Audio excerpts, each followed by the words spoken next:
Hi. എൻ്റെ ഓലയ്ക്ക് അങ്ങനെ പണി കിട്ടി. ഞാൻ കഴിഞ്ഞ വീഡിയോയിൽ പറഞ്ഞിട്ടുണ്ടായിരുന്നു 1 ഇയർ ആയപ്പോൾ ആ 1 ഇയറിൻ്റെ റിവ്യൂ വീഡിയോയിൽ പറഞ്ഞിട്ടുണ്ടായിരുന്നു അങ്ങനെ ബാറ്ററിക്ക് എന്തോ ഒരു പ്രശ്നം കാണിക്കണ പോലെ തോന്നിയെന്ന് ഞാൻ ആ വീഡിയോയിൽ പറഞ്ഞിട്ടുണ്ടായിരുന്നു. പെട്ടെന്ന് ഓഫായി പോയിന്ന്. ഇന്നലെ അതേപോലെ തന്നെ 32% കിലോമീറ്റർ ഓടാനുള്ള ചാർജ് ഉണ്ടായിരുന്നു. നോർമൽ മോഡിൽ നിന്ന് ഓടിക്കൊണ്ടിരിക്കുമ്പോൾ ജസ്റ്റ് 32 കിലോമീറ്റർ ആകുമ്പോൾ ഒരു വാണിംഗ് വരും, ലോ ബാറ്ററി. അത് എന്നിട്ട് 25 കിലോമീറ്റർ ബാലൻസ് ആകുമ്പോഴാണ് എക്കോയിലേക്ക് മാറുക. പക്ഷേ ഇത് 32-ലുള്ളപ്പോൾ തന്നെ ലോ ബാറ്ററിയുടെ വാണിംഗ് ജസ്റ്റ് കാണിക്കലും വണ്ടി വിത്തൗട്ട് ബാറ്ററി ഇല്ല എന്ന് പറഞ്ഞിട്ട് നേരെ പാർക്കിംഗ് മോഡിലേക്ക് പോയിട്ട് വണ്ടി നിന്നു. എന്നിട്ട് ഞാനൊന്ന് റീസ്റ്റാർട്ട് ചെയ്ത് നോക്കി. റീസ്റ്റാർട്ട് ചെയ്തപ്പോൾ ശരിയായി, 18% ചാർജ് വന്നു. കുറച്ച് വണ്ടി ജസ്റ്റ് ഒരു 500 മീറ്റർ എടുക്കുമ്പോഴേക്കും പിന്നെയും ഓഫായി. ബാറ്ററി ക്രിട്ടിക്കൽ ലോ എന്നൊക്കെ പറഞ്ഞിട്ട് കാണിച്ചിട്ട് ഒച്ചപ്പാടും ബഹളവും ഉണ്ടായിട്ട് വണ്ടി അവിടെ നിന്നു. പിന്നെ റീസ്റ്റാർട്ട് ചെയ്തു, പിന്നെയും ഓടി. പിന്നെയും ഇതുപോലെ തന്നെ ഒരു 400 മീറ്റർ ഓടും, വണ്ടി നിന്നു. വണ്ടി നിൽക്കുക പറഞ്ഞാൽ പിന്നെ നിന്നപ്പോൾ ഫുള്ളും ഷട്ട് ഡൗൺ ആവുക ചെയ്തത്. ഹെഡ്ലൈറ്റ് അടക്കം ഓഫായി. രാത്രി ഒരു 10 മണിക്കാണ് ഈ പ്രശ്നങ്ങളുണ്ടായത്.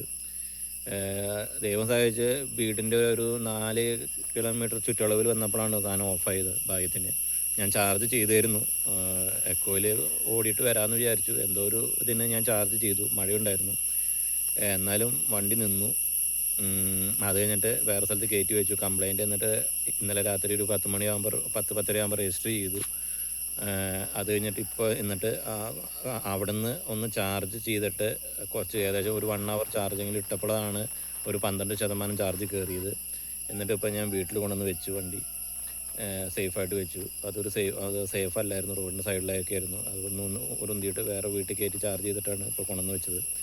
ഇപ്പോൾ രാത്രി ഇപ്പോൾ ഒരു 11 മണി ആവുന്നുണ്ട്. 10-11 മണിക്ക് കംപ്ലയിൻറ്റ് രജിസ്റ്റർ ചെയ്തു. ഉച്ചയ്ക്ക് ഒരു 2 മണി ആകുമ്പോൾ ഓലയുടെ അവിടെ നിന്ന് വിളിച്ചു. കസ്റ്റമറിനെ വിളിച്ചിട്ട് പ്രശ്നങ്ങളും കാര്യങ്ങളൊക്കെ ചോദിച്ചു. അപ്പോൾ അവർ പറഞ്ഞ ബാറ്ററിയുടെ പ്രോബ്ലം ആണെങ്കിൽ, നമ്മുടെ തപ്പാണെങ്കിൽ, നമ്മുടെ പ്രശ്നമാണെങ്കിൽ ബാറ്ററിക്ക് പൈസ കൊടുക്കേണ്ടി വരും, ശരിയായ രീതിയിൽ ചാർജിങ് അല്ല, അങ്ങനെ എന്തൊക്കെ ഇഷ്യൂസ് പറഞ്ഞു.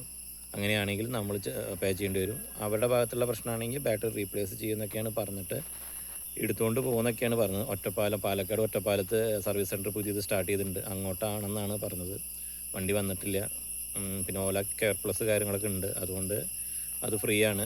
ബാക്കി ഇപ്പോൾ ഈ ചാർജിങ്ങിൻ്റെ ഇഷ്യൂ എന്താണെന്ന് എനിക്കറിയില്ല. ഇങ്ങനെ ചാർജ് ചെയ്യുമ്പോഴുള്ള പ്രശ്നങ്ങൾ ചിലവർ പറയണ കേട്ടു. ചാർജിങ് ഇതുപോലെ ലോ ബാറ്ററിയിലെ കണ്ടീഷൻസ് എക്കോയിലൊക്കെ ഇങ്ങനെ വാണിംഗ് വന്നിട്ട് ഒരു 2%, 5%, 10%-ലൊക്കെ വണ്ടി ഓടിച്ചു കഴിഞ്ഞാൽ ബാറ്ററിക്ക് ഇങ്ങനെ പ്രശ്നം വരും, വാറണ്ടി ക്ലെയിം ചെയ്യാൻ ബുദ്ധിമുട്ടുണ്ടെന്നൊക്കെ കേട്ടു. അറിയില്ല എൻ്റെ പ്രശ്നം. എന്തായാലും നോക്കിയിരിക്കുകയാണ്. ഇനിയിപ്പോൾ വേറൊരു വണ്ടി വേണം. എത്ര സമയം എടുക്കുമെന്ന് അറിയില്ല കിട്ടാൻ വേണ്ടിയിട്ട്. അപ്പോൾ പഴയ വണ്ടി ആക്റ്റീവ് ആണെങ്കിൽ എന്തോ ഒരു കംപ്ലൈൻ്റ് ഉണ്ട്, വണ്ടി സ്റ്റാർട്ടാകുമ്പോൾ പെട്രോൾ ലീക്ക് ആയിക്കൊണ്ടിരിക്കുകയാണ്. പിന്നെ കൊമാക്കി ഇലക്ട്രിക് സ്കൂട്ടർ അതിപ്പോഴാണ് നോക്കുന്നത്. അതിലൊരു 40-30 കിലോമീറ്ററൊക്കെ റേഞ്ച് കിട്ടും. അതുകൊണ്ട് നമുക്ക് വർക്കിന് പോകാൻ സാധിക്കില്ല. പിന്നെ ഓടിക്കാണ്ട് വെച്ചിട്ട് തന്നെ ആക്സിലേറ്റർ കാര്യങ്ങളൊക്കെ ജാമാണ്. എന്നാലും ഞാൻ ജസ്റ്റ് ഓടിച്ചു നോക്കി, വണ്ടി മൂവ് ആവുന്നുണ്ട്. ആക്റ്റീവ് തീരെ സ്റ്റാർട്ടാവണില്ല. ഇനിയിപ്പോൾ വേറെ എവിടെന്നെങ്കിലും ഒരു തൽക്കാലത്തേക്ക് ഒരു 1 വീക്കിന് വണ്ടി നോക്കേണ്ട ഗതിയാണ്. എത്ര സമയം എടുക്കുന്ന അറിയില്ല കേട്ടോ, ബാറ്ററി ഇഷ്യൂ ആയ കാരണം എത്ര സമയം എടുക്കുന്ന അറിയില്ല. അങ്ങനെ ഇനിയിപ്പോൾ വണ്ടി എടുത്തു കൊണ്ടുപോകാൻ വേണ്ടിയിട്ട് ഉള്ള വണ്ടി കാത്തിരിക്കുകയാണ്. അതും എത്ര സമയം ആവുമെന്ന് അറിയില്ല. നമ്മുടെ റിക്കവറി ടീമുകാർ വന്നു കേട്ടോ. കംപ്ലയിൻറ്റ് രജിസ്റ്റർ ചെയ്തത് രാത്രി 10 മണിക്ക്. പിറ്റേ ദിവസം ഓലയുടെ അവിടെ നിന്ന് വിളിച്ചു. അത് കഴിഞ്ഞിട്ട് ഈവനിങ് റിക്കവറി ടീമുകാർ വിളിച്ചു. അപ്പോൾ പറഞ്ഞു അന്ന് സ്ട്രൈക്കായിരുന്നു, അന്ന് ഉണ്ടാവില്ല, പിറ്റേ ദിവസം ഉണ്ടാവുള്ളൂ പറഞ്ഞു. അപ്പോൾ ടൈം ഷെഡ്യൂൾ ചെയ്തിരിക്കുന്നത് പിറ്റേ ദിവസം ഉച്ച കഴിഞ്ഞിട്ട് 3 മണി മുതൽ 4 മണി വരെയാണ്. അതുവരെ ഒരു കോൺടാക്റ്റും നമ്മൾ ചെയ്തിട്ടുണ്ടായിരുന്നില്ല. ഞാൻ അവരെ വിളിക്കാൻ നോക്കി, അവർ ഫോണാണ് എടുത്തില്ല. പിന്നെയാണ് തിരിച്ച് വിളിച്ചിട്ട് ഞാൻ ചോദിച്ചു വരില്ല എന്ന്. പക്ഷേ കൃത്യസമയത്ത് തന്നെ അവർ വന്നു കേട്ടോ. നല്ല മഴയുള്ള സമയത്താണ് വന്നത്. ആ സമയം 4 മണി വരെ ആകുമ്പോൾ 4:30 ആകുമ്പോഴേക്കും വണ്ടി അവരെടുത്തുകൊണ്ട് പോയി. വരുമ്പോൾ വേറൊരു വണ്ടി കൂടി ഉണ്ടായിരുന്നു, അതിൽ ഒറ്റപ്പാലത്തേക്ക് കൊണ്ടുപോകണമെന്ന് പറഞ്ഞത്. ആ സർവീസ് ഇതുവരെ സർവീസിൻ്റെ അല്ലെങ്കിൽ നമ്മളെ അവിടെയുള്ള ഇതൊക്കെ പക്കാ ഡീസൻ്റ് ആയിരുന്നു കേട്ടോ. ഒരു പ്രശ്നം ഡിലേ വന്നിട്ടില്ല. കംപ്ലയിൻറ്റ് രജിസ്റ്റർ ചെയ്ത് പിറ്റേ ദിവസം അന്ന് സ്ട്രൈക്ക് ആയിരുന്നു. ഒരു ദിവസം കഴിഞ്ഞപ്പോൾ വണ്ടി അവരെടുത്തുകൊണ്ട് കേട്ടോ. ഇനിയിപ്പോൾ സർവീസ് സെൻറ്ററിൽ പോയിട്ട് എന്താണെന്ന് അറിയില്ല, അപ്ഡേറ്റ് ചെയ്യാം കേട്ടോ. വണ്ടി പോകുമ്പോൾ താറ്റൊക്കെ കൊടുത്തു കേട്ടോ.